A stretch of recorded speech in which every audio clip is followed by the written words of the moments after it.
Ok, quedaron algunas preguntas en el aire ayer. Papi, antes, vamos a decir lo que vamos a hacer mañana, para que ellos sepan. Ahorita al final se Ok. Quedaron algunas preguntas en el aire ayer. Algunos de ustedes quedaron un poco confundidos con los pensamientos, con la lujuria, ¿verdad? Alguien hizo una pregunta sobre el concepto de lujuria que tiene la hermana White. Ahora, ustedes saben, los que han estudiado interpretación bíblica, que para encontrar el significado de una palabra o de una frase, ¿qué tienen que hacer? ¿Qué tienen que hacer? Buscar todos los... Tienen que buscar todos los Las lugares referencias. en el espíritu de profecía donde la hermana White usa esa palabra y así van a saber a qué se refiere. Pero si ustedes la toman en un solo lugar, pueden tomar una idea equivocada. En mi clase yo puse este ejemplo. La hermana White habla de la amalgamación. Ustedes lo han leído. Y ella dice que uno de los pecados de los antediluvianos fue la amalgamación de hombres y animales. ¿Qué significa eso, Israel? Cuando usted escucha que amalgamación de hombres y animales, ¿qué deduces de eso? ¿No sabes? ¿Giret? ¿No? ¿No recuerdas? ¿Jonathan? Bueno, dice que amalgamaciones de hombres y animales, no de hombres con animales. ¿Qué? ¿Qué dice la joven? ¿No? ¿Capilar? No sabe. ¿Qué significa la palabra amalgamación? ¿Cómo dice? Mezcla, correcto. Entonces muchas personas llegan a la conclusión que la hermana White dijo que había un animal que fuese mitad hombre, minotauro, ¿verdad? Mitad hombre y mitad toro, ¿verdad? Tauro viene de toro en griego, que era parte de las amalgamaciones, igual los otros que eran mitad caballo y mitad hombre. ¿Será que la hermana White se estaba refiriendo a eso? Bueno, aquí en clase hicimos el estudio, todos los lugares donde la hermana White usa la palabra amalgamación, y nos dimos cuenta que ella nunca quiso decir que era de hombres con animales, sino que era de hombres y animales. Los hombres haciendo amalgamación con quién? De los animales, pero no que los hombres estaban cruzando la barrera de las especies con animales. Ese mismo método de estudio lo usó Guillermo Miller, y ese es el mismo que vamos a usar en esta tarde. Si ustedes estudian la palabra lujuria en el espíritu de profecía, se van a dar cuenta que la hermana White habla de lujuria animal, habla de lujuria excesiva. Si yo estoy hablando de lujuria excesiva, ¿qué significa? Cuando yo hablo de comer en exceso, ¿qué significa? Que lo repito mucho. ¿Qué es malo comer? ¿Qué es malo qué? La frecuencia. El exceso. Ahora, la palabra lujuria en su original tiene varios significados. En griego es la palabra epitumía, que significa deseo activo e individual. Pero no es solamente eso. El diccionario griego nos dice lo siguiente: tener los afectos dirigidos hacia una dirección, desear, anhelar, y en Mateo 13:17, Lucas 22:15, 1 Timoteo 3:1, Hebreos 6:11 y 1 Pedro 1:12 habla de la concupiscencia o del deseo, de la lujuria, en el sentido de desear algo bueno. La palabra base para lujuria es epitumía, y en griego puede ser para mostrar un deseo bueno, un deseo natural o un deseo pecaminoso. Un deseo bueno, y Jesús anhelaba la compañía de sus discípulos. La palabra anhelar es la palabra epitumía, que es la misma palabra que se traduce como deseo o como lujuria. Pero en el español la palabra lujuria tiene una connotación netamente negativa. Cuando yo voy a decir, ay, tengo una lujuria por comer cambures, y sí, lo hago, o para los colombianos, tengo lujuria de comer banano, ¿lo diría así? ¿Por qué? Suena feo, ¿verdad? Y si digo tengo deseo de comer banano, ¿qué pasa? Ya suena muy diferente.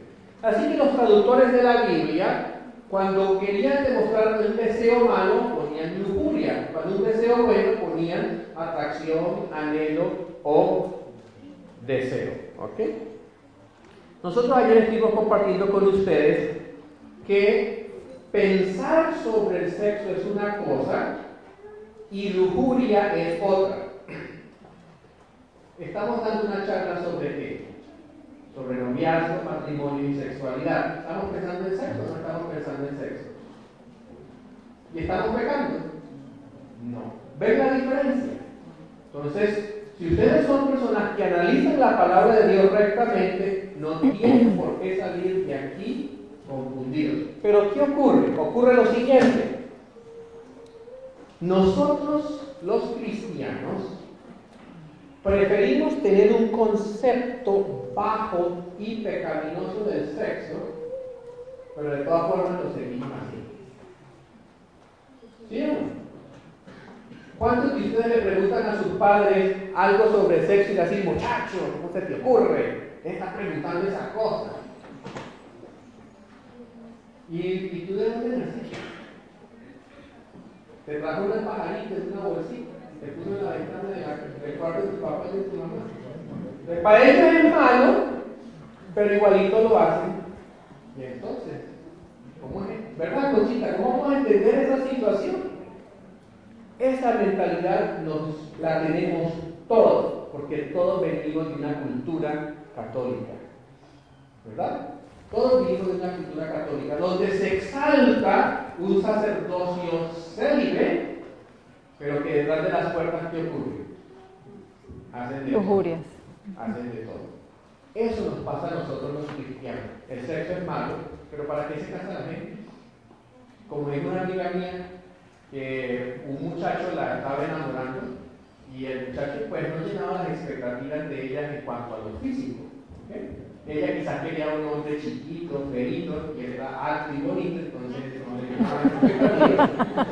Entonces, él le propuso matrimonio y entonces ella le dijo a su mamá, mamá, yo me voy a casar. Y la mamá le dijo, sí, yo me voy a casar. Pero mi hijo, usted sabe que si se casa, usted tiene que dormir en la misma cama con él y todo. Ay, no, mamá, yo me voy a casar solo para hacer la obra misionera. La gente se casa solo para hacer la obra misionera.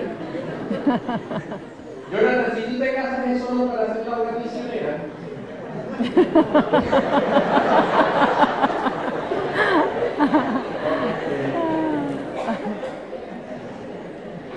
Pero Satanás nos ha metido en la mente, es malo, es pecado, pero igualito lo seguimos haciendo. El plan de Dios es que vamos a darle el concepto correcto. ¿Quién creó el matrimonio? Dios lo creó.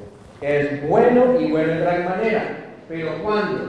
En el tiempo y en el momento de Dios y bajo las condiciones de Dios.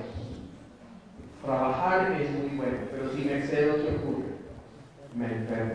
Así ocurre con todo. Nosotros tenemos que cambiar nuestro concepto para llevarnos al concepto de Dios. A veces es difícil. Cuando yo he llevado una vida disoluta, cuando yo he llevado una vida inmoral, cuando he sido promiscuo, ¿qué ocurre? Difícil que yo pueda tener un concepto puro de lo que Dios hizo. Por eso la pureza es tan importante. Entre más pura una persona, más puede disfrutar de los dones y de los regalos que Dios ha dejado para el matrimonio. Entre más experiencia tiene una persona antes del matrimonio, más sentimientos de culpa y más traumas va a tener y menos va a poder disfrutar de lo que Dios quiere que se disfrute dentro del hogar y la familia. Así que tenemos claro la diferencia entre lo que es pensar y lo que es lujuria.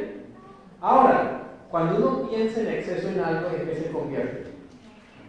En lujuria, ¿verdad? Entonces aquí estamos en un taller, estamos analizando estos asuntos importantes y estamos pensando en eso. Y cuando ustedes salgan de aquí, ¿de qué van a conversar? Van a conversar, ¿verdad?, acerca de lo que hemos tratado aquí, así como en la mañana estuvimos conversando de ética situacional y salimos de aquí pensando en diferentes situaciones. Cuando salgan de aquí, ¿en qué van a salir pensando? En la pureza, en la impureza, en el hogar, en el matrimonio, en fin, en la cigüeña. Ok. ¿Están pecando? No están pecando, ¿verdad? ¿Cuándo se convierte en pecado? Cuando ya yo comienzo a colocarlo donde no es.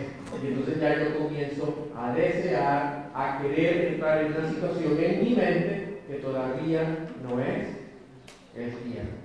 Entonces nosotros tenemos que tener muy clara esa diferencia. Dice la sierva de Dios, en mente, carácter y personalidad.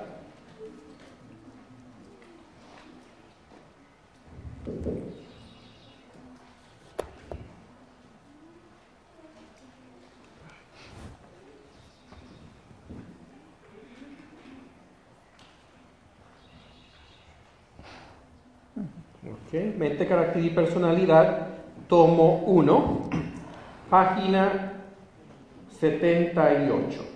Dice lo siguiente: sostenemos una relación muy solemne unos con otros. Nuestra influencia se ejerce siempre, ya sea en favor o en contra de la salvación de las almas. O juntamos con Cristo o desparramamos. Debemos caminar con humildad y andar derecho, no sea que apartemos a otros de la senda recta. Tenemos que mantener la más estricta castidad. ¿La más qué? Estricta castidad en pensamiento, palabra y conducta. Recordemos que Dios despliega nuestros pecados secretos a la luz de su rostro.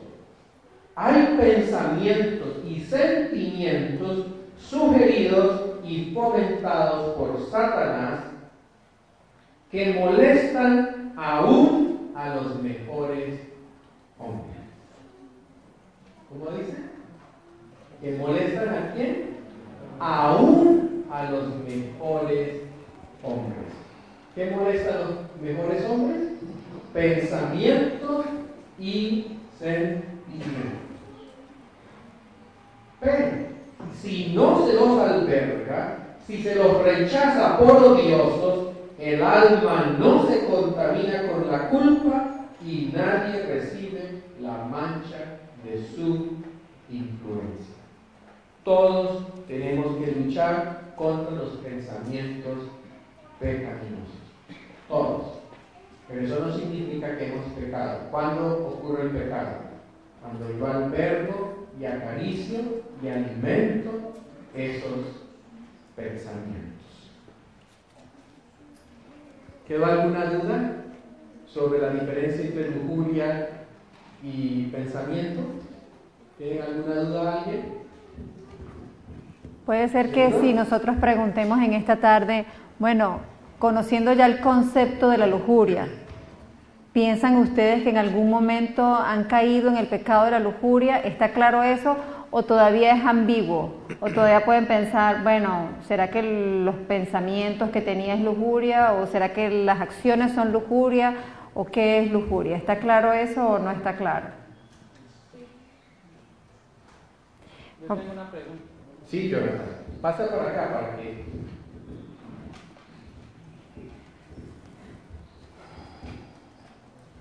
Bueno, yo tengo una idea, ¿no? Con respecto al yugo desigual, ¿no? En este enfoque que le voy a dar, ¿no? Yo vengo del mundo, ¿no? He conocido en el mundo, he tenido relaciones, ¿no? Pero teniendo en cuenta que el Señor no puede ser engañado, ¿cierto? Los hombres sí, y que el Señor conoce los corazones, ¿no? Entonces yo soy convertido al Evangelio, ¿cierto? Y mi vida es una vida de continua santificación, ¿no? ¿Sería yugo desigual si yo, que fui contaminado con mujeres, me uno con una mujer pura? Podemos ver que yo puedo ser un joven nacido en el Evangelio y mi mente cómo está, ¿cierto? Y mis deseos y aún vicios secretos, ¿no? El Señor dice que cuando una persona es convertida, lo que antes amaba ahora lo odia, ¿cierto? Y eso lo sabe quién, el Señor, ¿cierto? Entonces, pues yo tengo una idea de eso, ¿no? Pero yo quiero que ustedes nos expliquen a nosotros, o sea, cuál es su punto de vista, ¿no? Sabemos que, sí, no es lo mismo que yo tenga una trayectoria en el mundo, pero mi comunión con el Señor puede ser tan íntima y tan personal que mi mente llegue a ser tan pura como si yo nunca hubiera vivido eso, ¿cierto? Entonces yo quiero que ustedes me expliquen un poco eso, ¿no? Para aprender, ¿no? Gracias, Jonathan. Bueno, en primer lugar, la que va a tomar la decisión con la ayuda de Dios y de sus padres y de sus consejeros es la muchacha. Así que vamos a dejar que Giovanna nos explique qué haría ella en ese momento. ¿Okay? ¿Qué haría ella si ella fuese la persona que tuviese que tomar esa decisión? Generalmente uno como mujer debe hacerse expectativas de lo que desea en el futuro, de acuerdo al plan de Dios para uno.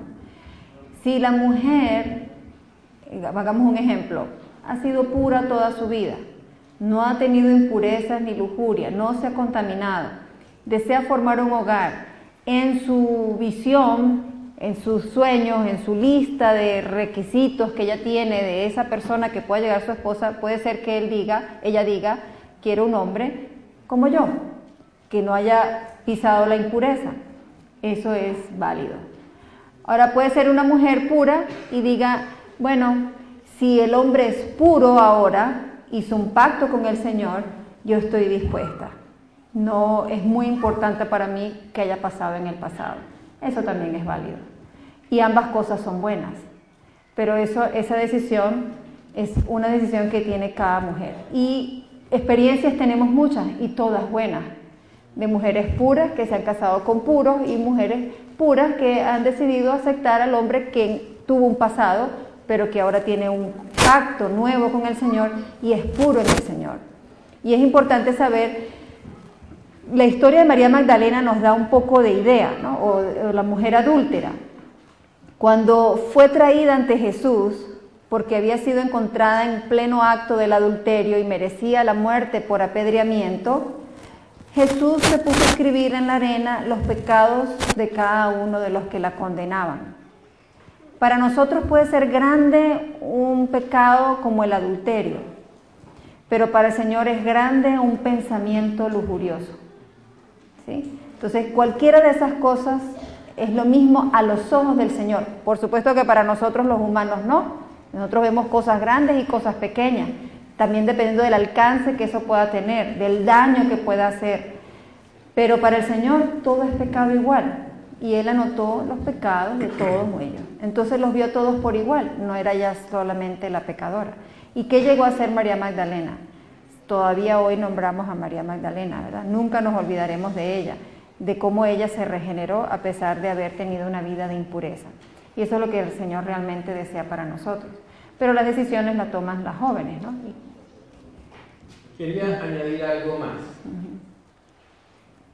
Hay una diferencia, y quiero que esto le quede muy bien marcado a los muchachos y a las muchachas, porque hay mujeres impuras, no solamente los hombres son impuros. Y nosotros tenemos esa materia de opinión que los impuros son los hombres, o ellas tienen esa idea de nosotros, ¿no? Pero eso no es así siempre. Las mujeres también son impuras, o no son impuras. Claro que sí. Okay. Así que es muy importante lo que les voy a decir. Muchachas, si ustedes han sido puras y se están fijando en un muchacho que vivió antes en el mundo, se convirtió, ha llevado una vida recta por un periodo prudencial, mínimo 5 años, ¿okay? En esos 5 años ha sido recto todo el tiempo, y sus padres ven las cualidades de ese muchacho y lo aceptan. Ustedes pueden tomar esa decisión sabiendo que es un hombre nuevo. Pero si ustedes conocen a un muchacho que es adventista desde el nacimiento y a pesar de eso fue impuro, mucho cuidado. Ese es peor que el mundano que se ha convertido. Porque conociendo la palabra de Dios, se apartó y se desvió. Quiere decir que pecó con conocimiento. El otro pecó en su ignorancia. Así que casarse con un coinono de malas mañas es peor que casarse. No es peor. Es muy diferente a casarse con un muchacho que vino del mundo y el Señor lo regeneró y lo transformó y es una criatura nueva. Y muchas veces uno puede pensar, no, como este todavía es adventista, no importa, es mejor. No es porque él ha rechazado teniendo el conocimiento. Lógico, Dios lo puede perdonar. Claro que sí. Y Dios lo va a perdonar. Pero, ¿qué ocurre? Ustedes corren un riesgo que el día de mañana él vuelva a recaer. Y si ustedes quieren casarse y correr ese riesgo, después mañana no se estén lamentando. Igual ustedes, muchachos, hay muchachas impuras, hay muchachas que les encanta andarse encontrando con los muchachos por ahí donde no deben, que les encantan y tienen una lista de todos los hombres con los cuales se han dado besos. Ese tipo de niña que nació en este mensaje y ha hecho eso es una bomba de tiempo. Y usted se casa con ella y con alguna sorpresita le puede salir más adelante. Pero ella también tiene el derecho de ¿qué? De arrepentirse y de regenerarse. Pero entonces nosotros ¿qué necesitamos hacer? Buscar al Señor para que Él limpie nuestras vidas, y ustedes entonces tienen que mirar, y sus padres por supuesto van a ayudarles, sus mentores, para darse cuenta si esa persona realmente se ha regenerado. Si María Magdalena se pudo regenerar, cualquiera de nosotros se puede regenerar. Pero, el último pero, hay una bendición muy especial para aquel que llega puro al matrimonio. Hay una bendición especial que el que tuvo experiencias pasadas, aunque se haya arrepentido de todo corazón, no va a poder recibir esa bendición. Entonces, va a ser muy feliz. Pero el hogar que se ha formado como Dios dice, donde la mujer ha sido pura y el hombre ha sido puro, tiene una bendición muy especial. Para comenzar, va a ser un ejemplo maravilloso para los demás jóvenes. Y de ahí en adelante todas las bendiciones que el Señor le coloca, porque el Señor lo dice, que entre más obedecemos, ¿qué tenemos como resultado? Mayor bendición. ¿Ok? En el cielo van a haber diferentes grupos. Van a estar los mártires, que van a tener un vestido especial. Van a estar los salvados en general. Y también van a estar ¿quiénes? Los 144.000 que van a tener privilegios que nadie más va a tener. Aquí en la tierra es igual. El que se casa uno tiene privilegios y bendiciones que nadie más va a tener. Entonces, la sierva de Dios nos dice que debemos esforzarnos por ser parte de ¿qué? De los 144.000. Ustedes jóvenes, aquellos que no han tenido experiencias, Esfuércense por mantenerse así, porque Dios les va a dar una bendición muy especial. Los que no han sido así, los que ya han cometido errores, ¿qué tienen que hacer? Arrepentirse de corazón, el Señor los va a limpiar y ustedes van a tener una vida nueva, muy, muy hermosa. Pero hay una bendición especial ¿para quién? Para los que han podido mantenerse por la gracia de Dios. ¿Cuál es el problema de esta situación? ¿Por qué no vamos a alcanzar la felicidad plena o vamos a disfrutar el regalo del Señor? Porque una vez que hemos cometido este pecado, siempre vamos a ver el regalo de Dios, el don de Dios, con culpa, con vergüenza. Y entonces no vamos a alcanzar el privilegio tan hermoso que el Señor ha dejado en la pureza cuando llegamos al matrimonio. O sea, es diferente, porque se llega sin vergüenza, sin pena, sin culpa, sin ver cómo la sociedad hoy en día lo pinta, ¿verdad? Como algo feo, morboso, etc. Y entonces se dan problemas en el matrimonio que no se deben presentar si entramos con la pureza. Ahora, vamos un poquito más allá con lo de la pureza. Cuando una persona ha sido abusada, ya no es pura. Ya no es pura. Y eso va a afectar su vida. ¿Verdad, Conchita? Va a afectar su vida. ¿Tuvo culpa a la persona en haber perdido su pureza a través del abuso sexual? No tuvo culpa. Pero va a llevar, ¿qué? Las cicatrices de esa acción. ¿En qué tipo de mundo vivimos? Vivimos en un mundo de pecado. Casi nadie se escapa de haber sido afectado por el pecado de alguna manera. Así que el Señor nos limpia, el Señor nos regenera, el Señor nos da lo mejor. Pero aún así para el Señor es muy importante cuando yo conscientemente tomo la decisión de mantenerme puro.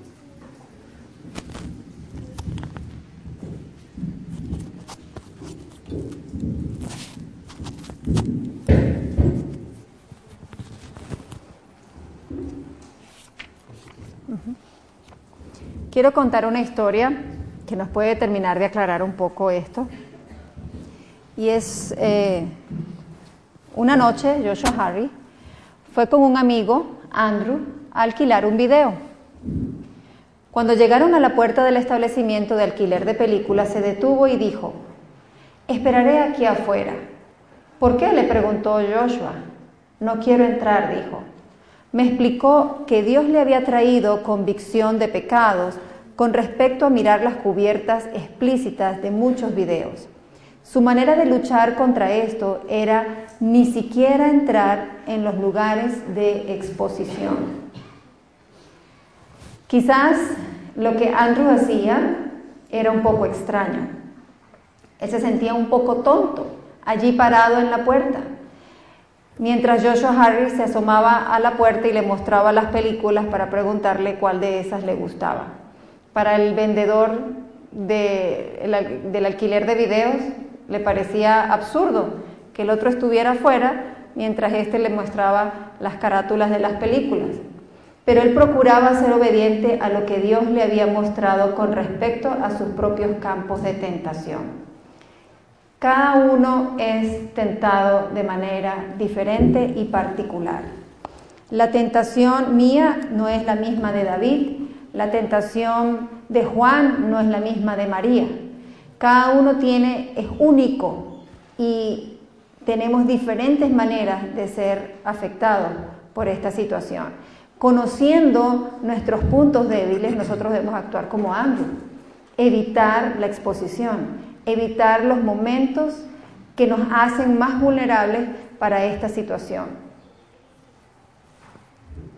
Además de eso, cada uno tiene diferentes trasfondos y puede ser que nosotros digamos, bueno, yo nunca he visto pornografía en internet, pero nuestros ojos se deslumbran cuando vemos algunas escenas sensuales que no son XXX en la televisión, por ejemplo, en las novelas que vemos hoy en día.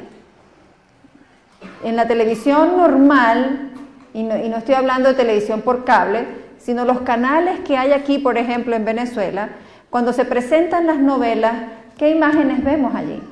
Eso no se le llama pornografía, pero tiene imágenes bastante censurables y muchas personas pueden decir, bueno, yo no veo pornografía, pero mis ojos se van por ese tipo de escenas. O podemos pensar, bueno, con suficiencia propia, yo nunca me he masturbado, nunca me he tocado, pero ¿qué avances tenemos con la novia o el novio? ¿No? Hay libros cristianos que dicen, no sé si ustedes han visto los nombres de los capítulos, ¿no? Dicen, ¿hasta dónde puedes llegar? ¿Lo han visto? Incluso libros adventistas que dicen, ¿hasta dónde puedes llegar? Te puedes dar un beso, pero no lo vayas a hacer de esta manera. Te puedes tocar, pero hasta aquí nada más. Puedes hacer esto, pero no en la noche. ¿Ustedes le parecen que esa es la norma que el Señor nos ha dado? O sea, la norma del Señor es mucho más elevada que eso. Por eso queremos tratar de ser bien claros con este tema. Porque para el Señor no es lo poco o lo mucho, no es qué tipo, sino es simplemente ni se nombre. Ni se nombre es la norma del Señor. O sea, ni aún se debe nombrar, ni aún lo debemos mirar, ni aún lo debemos acariciar. Y como Andrew hizo, ¿verdad? Nosotros debemos buscar cuáles son esas avenidas que nos hacen más vulnerables y susceptibles. Y decía el título, ¿verdad?, de este tema, la lujuria para un mundo que está como saturado. Y por eso hemos decidido hablar un poco más claro, porque en este tiempo que estamos viviendo, todo está saturado. Si uno va a la entrada de Barquisimeto, ve de una vez una propaganda de cerveza, una mujer sin cara, todo el cuerpo allí casi desnudo. ¿Qué efecto tiene eso en la persona que lo ve? Entonces, el hombre puede pensar, la deseo, y la mujer puede pensar, quiero ser como ella. Ambos están pecando. Ambas cosas son lujuria. Y nosotros podemos pensar, oye, quiero tener un cuerpo como el de esa mujer. Porque ¿qué piensa la mujer? Si tengo un cuerpo hermoso o así envidiable como el de esa mujer, entonces atraigo. ¿Y qué piensa el hombre? Si tengo una mujer de esas, ¿qué hago? ¿Sí? Entonces, todos de cualquier manera estamos afectados por la lujuria. Y fácilmente nosotros entramos en las redes que tiene el enemigo para nosotros. La televisión, ojo, las películas. A veces pensamos, bueno, yo voy a ver un video, pero paso rápido las escenas censurables. Las paso rapidito. Ando con el control en la mano para no pecar, ¿sí? Y es interesante. Hay una regla, hay varias, pero hay una regla que escuché del pastor David Gates. Y ustedes conocen la historia de la galleta. ¿Sí la conocen o no la conocen? ¿Quiénes no conocen la historia de la galleta? Ok. Bueno, una vez un grupo de jóvenes querían ver un video en casa de uno de los muchachos y el joven le pidió permiso a su papá si podían ver la película en su casa. Y el padre le dijo, ¿y esa película no tiene nada malo? Y le dijeron, no, nada. Bueno, un poquitico, pero eso lo pasamos rapidito. Un poquitico nada más tiene. Ah, bueno, está bien, traigan la película y yo les haré unas galletas. Y el papá hizo las galletas y cuando llegaron los jóvenes olía muy rico en la casa, tenía el olor de galletas y estaban contentos de que el padre estaba complaciéndoles en ver la película. Y cuando les iba a dar la galleta, cuando ya iban a comerse las galletas, él dijo, ya, un momentico, tengo que decirles algo. Las galletas, quiero decirles cómo las preparé. Tienen avena, tienen maní, tienen miel, tienen pasas, tienen almendras, pero yo le eché un poquito de la caca del perro que estaba allá afuera. Un poquitico nada más, pero eso es un poquitico. Se la pueden comer sin ningún problema. Ese es un principio. Un poquitico puede llevarnos a un desenlace que no queremos. Puede ser a nivel de nuestros pensamientos, ¿sí? Otro principio, si usted ve una película y usted puede dar gracias a Dios por haber visto esa película, está bien, la puede ver. Pero si usted no puede dar gracias a Dios por haber visto esa película, mejor no la vea. Esos son dos principios que ustedes tienen que tomar en cuenta antes de ver algún video, alguna película, algún programa de televisión, puede ser de humor, etc. Bueno, yo quiero añadir hay algo aquí cuando mi hermana dice que darle gracias a Dios, ¿no? En estos días estaba hablando con mi hijo, él tiene 9 años, y entonces estábamos en Barquisimeto, en el apartamento del abuelo, y entonces estábamos pasando allí los canales, y entonces estaba pasando una película de acción. Entonces yo la pasé a otra para buscarle algo de animales y bueno, lo que a él le gusta, de exploraciones. Entonces dijo, papi, déjala. Y dije, no, papá, eso tiene violencia. Y me dije, ¿eso qué tiene? La Biblia está llena de violencia.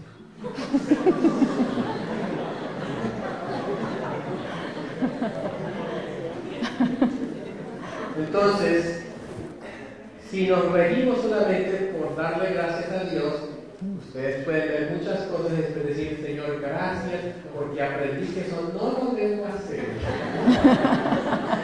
Así que mejor poner en la película a sus padres, y si ellos pueden darle gracias a Dios, entonces la vean. El criterio de muchos de los jóvenes no da para esa prueba.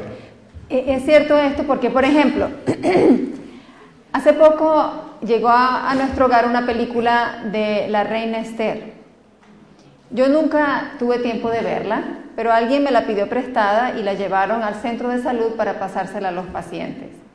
Yo había cometido el error de no haberla visto antes, yo no la compré, alguien la llevó a la casa, estaba allí, hay un closet donde están todas las películas, así que esta persona vino, ay, ¿me puedo llevar esta para mostrársela a los pacientes? Ya está bien, llévatela. Y se la llevó. Pueden ser historias de la Biblia, pero ¿cómo están presentadas? Fíjense algo interesante, ustedes leen la historia del pecado de David y ustedes no sienten ningún deseo por cometer el pecado de David. Pero vean una película del pecado de David y analicen si no les da un deseo de cometer el pecado de David. ¿Me entienden el punto? Entonces muchas veces uno puede pensar, bueno, una película bíblica está diciendo la verdad, pero como lo presenta, me da a mí una idea o me despierta algo que no debe despertar. La Biblia está llena de pecados, pero ¿cómo los presenta la Biblia? ¿Provoca cometer el pecado que describe la Biblia? ¿Cualquiera de las descripciones que hay de pecado? No, muy diferente. Entonces, cuidado con esto, ¿no? Cuando presentaron el video de la reina Esther, bueno, era un desfile como las de Miss Universo, ¿sí? Con pornografía, etcétera. Entonces, es hasta blasfemia, ¿no? Agarrar algo de la Biblia y convertirlo de esa manera. Hay algo también importante. Muchas veces vemos películas que no tienen censura, pero que describen una situación como normal cuando es pecado. Entonces debemos tener cuidado porque la repetición de estas imágenes o de este tipo de mensajes nos pueden llevar a nosotros al concepto de que todo el mundo lo hace, es simple, es sencillo, es normal, ¿verdad? En esta sociedad todo eso es normal y puede ser que no sea tan normal, ¿sí? Por ejemplo, hay películas de caballos muy lindos, donde niñas adolescentes están montadas en el caballo y etcétera, y de repente hay otro niño mirándola y entonces se enamoran y de repente un besito, pero es un piquito nada más. A los 13 años, a los 14 años vemos esas escenas. Pero es una película linda de la naturaleza, de caballos, etcétera. Pero ¿qué pensamos nosotros? Bueno, es normal que a los 13 años ya los niños se den besos. Es normal que a los 14 ya se agarren de la mano, se estén dando besitos, etcétera. Y entonces empezamos a minimizar nuestras normas, nuestras reglas de pureza. Entonces, ojo con esas películas, ¿no? Pueden ser del tiempo antiguo, ¿sí? Películas de los años, del siglo XVIII, del siglo XIX, etcétera, pero presentan imágenes, escenas, situaciones que no son las que el Señor nos dice que debemos hacer. Quiero que busquemos 1 Corintios 10:12 y que alguien me lo lea.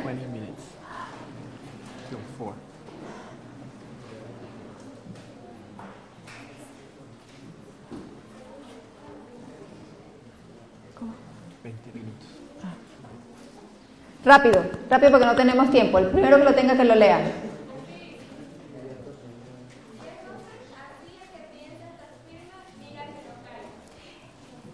¿Somos vulnerables o no somos vulnerables? Somos vulnerables. Yo quiero que ustedes sepan y salgan esta tarde aquí sabiendo que todos somos vulnerables. Aquí no hay santos, ¿verdad? No vamos a pensar, no, yo puedo estar a solas de noche con una persona, pero nada va a pasar. Como una vez una joven me dijo, no, es que, se encontró con un muchacho a la medianoche fuera del hogar de señoritas, y entonces cuando hablamos con cada uno de ellos, no, es que nada más queríamos hablar. Nada más queríamos hablar. ¿Y por qué querían hablar a esa hora? Bueno, que es que como de día no nos dejan, entonces pues de noche podemos hacerlo. Y no puede pasar más nada de solamente hablar a la medianoche. Recuerden lo que hablamos de Proverbios 7. Hay reglas, hay principios que el Señor nos ha dejado, ¿verdad? La hora de la noche, el momento, todo hace que uno sea vulnerable. Pero hay disparadores para la impureza. Romanos 13:14 dice, antes bien, vestidos del Señor Jesucristo y no penséis en proveer para las lujurias de la carne. ¿Qué nos dice Romanos aquí? ¿Qué nos dice Pablo aquí? Bueno, no le demos cabida a la lujuria. Evitemos todo aquello que nos hace más vulnerables, que nos puede llevar a ese pecado. Son las decisiones diarias, son incluso las de cada hora, de lo que miramos, leemos, escuchamos, de lo que permitimos pensar nuestra mente y donde le permitimos descansar nuestros ojos, lo que nos puede llevar a esta situación. Entonces, ¿qué debemos hacer? Nada, ¿verdad? No darle cabida. Aquí están los disparadores. Disparadores de lujuria. Vamos a cambiar la palabra lujuria, es una palabra más moderna.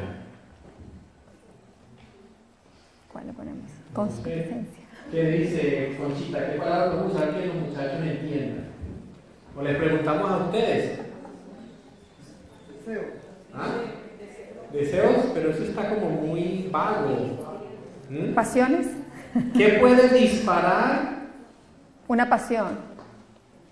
Sí, pero no, eso suena como, no sé. A ver, ¿qué palabra le podrían ustedes? ¿Qué cosas nos pueden disparar qué? El colocarnos en el lugar de la tentación para cometer un pecado sexual. ¿Ok? Entonces son disparadores, situaciones en las que nos colocamos que nos van a llevar ¿a qué? A estar más vulnerables, que nos hagamos nosotros mismos más asequibles ¿a qué? A violar el séptimo mandamiento. La hora del día. ¿Cuándo somos más vulnerables en el día? Eso lo debemos saber nosotros, cada uno de ustedes. Por ejemplo, si el pecado es la masturbación, ¿qué hora del día puede ser que yo sea más vulnerable para la masturbación? ¿Cuando me estoy bañando? Cuando estoy solo, cuando estoy amaneciendo en la mañana en la cama y tengo flojera de pararme, puede ser un momento. O cuando me voy a acostar en la noche y me quedo pensativo y empiezan a venir imágenes a mi mente, soy más vulnerable. Entonces la hora del día va a depender de cuál es tu situación. Si tengo novio, estoy en un compromiso, la noche, la hermana Guay dice que no debe ser los momentos de visita. Evitemos aquellos momentos que son más factibles donde nosotros podemos caer. Cuando nosotros hablamos aquí de novio, o de novia, estamos diciéndolo sabiendo que ustedes entienden en qué contexto lo estamos diciendo. No es en el contexto de una niña de 16, 17 años que tiene su noviecito. Estamos hablando en el contexto que ustedes que vieron aquí como jóvenes delegados han estudiado y conocen, personas que ya tienen la edad y la madurez para esa situación. ¿Okay? Lugares tentadores. Ojo, la playa. Aquí en Venezuela nos gusta mucho ir a la playa. Ahorita en la playa no hay imágenes decentes. La mayoría de las mujeres usan hilo dental. ¿Sí? ¿Qué hacemos con los muchachos para llevarlos a la playa, para que disfruten un día de playa? ¿Qué debemos hacer?